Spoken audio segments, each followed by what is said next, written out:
Bonjour à tous, on se retrouve aujourd'hui pour une toute nouvelle vidéo news télé et aujourd'hui on va parler des Jeux Olympiques qui sont un véritable succès d'audience pour France Télé et qui pourraient mener le groupe audiovisuel public à la rentabilité économique après les nombreux et gros investissements financiers faits pour l'achat de ces Jeux Olympiques à Paris.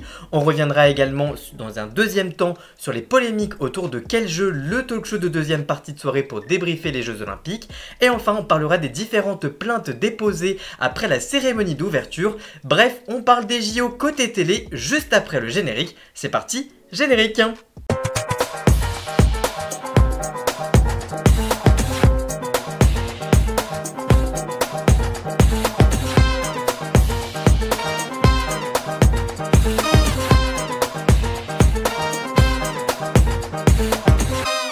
Ouvert en grande pompe avec une cérémonie d'ouverture suivie par près de 24,4 millions de spectateurs en moyenne sur France 2, les Jeux Olympiques continuent d'être un gros succès d'audience chaque jour et sur tous les créneaux horaires de toutes les épreuves.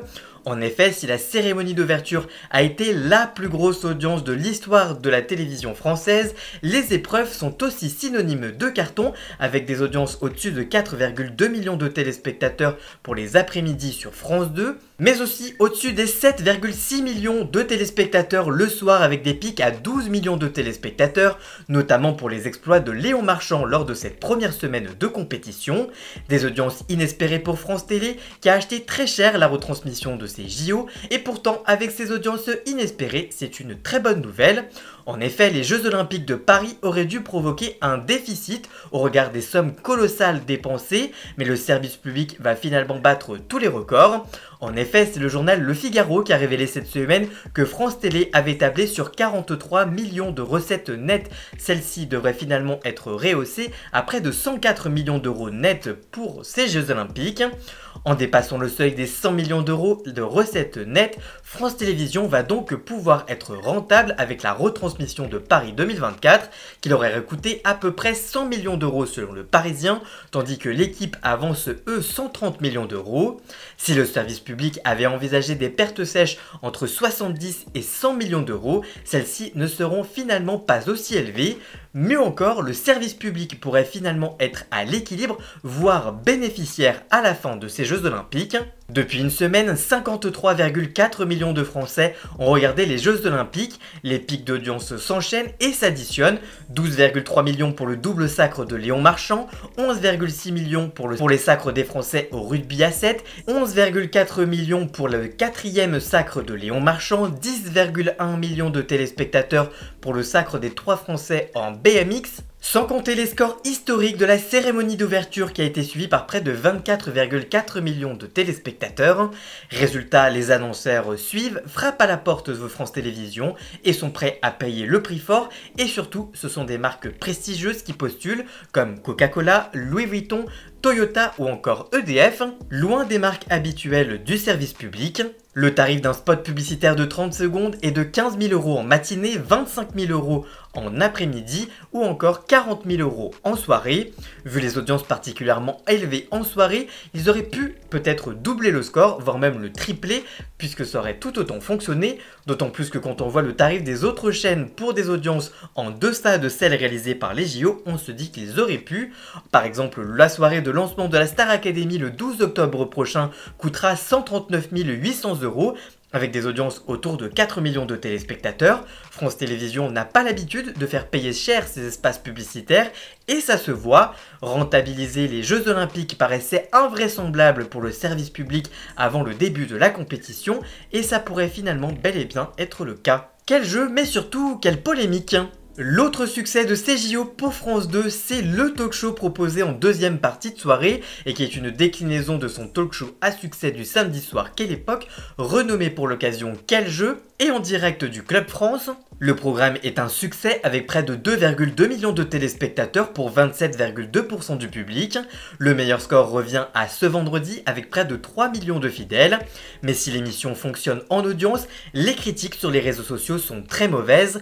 En effet, en début de semaine, People et Sportif se retrouvaient sur le même plateau et sur le plateau de Léa Salamé pour évoquer l'actualité sportive et celle des invités. Mais cette formule hybride et les questions intrusives de Léa Salamé n'ont pas convaincu sur les réseaux sociaux et notamment sur Twitter. Le message a en tout cas été entendu par les concernés puisque Laurent Louia, qui co-anime l'émission, a confirmé que le programme avait évolué depuis le premier numéro. Je cite, il y a moins de people déjà, c'est ce qui nous a été le plus reproché. Après c'est vrai qu'il y a tellement de médailles et de choses à dire sur les performances sportives que des invités sportifs ou qui sont intéressés par le sport suffisent, a-t-il admis auprès de TV Magazine. Le journaliste sportif est revenu sur la vague de critiques, je cite, « Je l'ai forcément mal vécu, mais finalement tout ce qui est excessif et insignifiant en fait, c'est un peu le microcosme des réseaux sociaux. Franchement, Léa est une super journaliste, animatrice et meneuse de débat. À un moment donné, c'est un bashing un peu gratuit et un peu dégueulasse. Moi, j'adore bosser avec elle. Après, on écoute les gens, on ne regrette pas du tout. Certaines choses qui se disent sont vraies, comme le fait de se recentrer davantage sur le sport, mais après cela ne méritait pas ce bashing, mais Léa est très forte. La cérémonie d'ouverture qui mène au harcèlement. La cérémonie d'ouverture suivie par plus de 24 millions de téléspectateurs a fait beaucoup réagir et notamment le tableau festivité.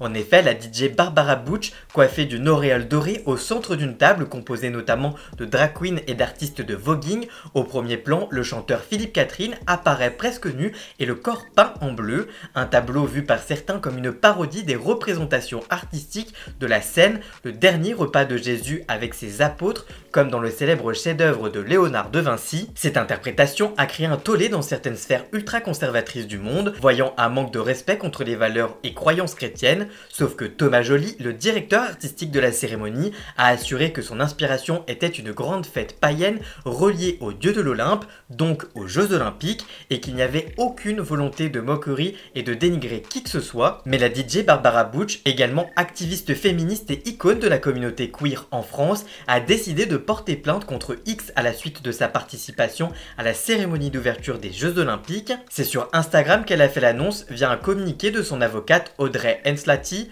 Je cite, Barbara Butch fait l'objet d'une campagne de cyberharcèlement et de diffamation dont la violence est inouïe, menacée de mort, de torture et de viol. Elle est également visée par de nombreuses injures à caractère antisémite, homophobe, sexiste et grossophobe.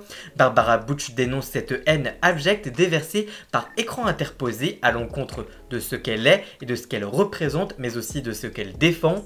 En effet, ses engagements et ses valeurs personnelles de bienveillance et d'inclusivité et d'amour de l'autre ont toujours été au cœur de son projet artistique. Ce jeudi 1er août, c'est la drag queen Paloma, gagnante de la première saison de Drag Race France, présente également sur le tableau, qui a adressé un message à ses abonnés à la suite de sa participation à la cérémonie d'ouverture des Jeux Olympiques de Paris le vendredi 26 juillet dernier. Je cite, « Je vais prendre un peu de distance avec les réseaux sociaux dans les prochains jours. Trop de violence, trop de mépris de nos luttes, trop d'ignorance de ce que les minorités traversent depuis des siècles. Le patriarcat a encore de belles perspectives devant lui. Les femmes n'ont malheureusement pas fini de souffrir sous les coups des hommes. Les queers n'ont pas fini de devoir plier les chines sous la glaive de la morale. Les personnes racisées n'ont pas fini d'être persécutées par les blancs. » Aux côtés de d'autres artistes drag comme Nicky Doll, qui a également annoncé porter plainte pour diffamation publique et qu'une enquête avait été ouverte, ou encore de Piche, l'une de ses comparses dans sa saison de Drag Race France. Le metteur en scène de la soirée Thomas Joly a lui aussi porté plainte pour cyberharcèlement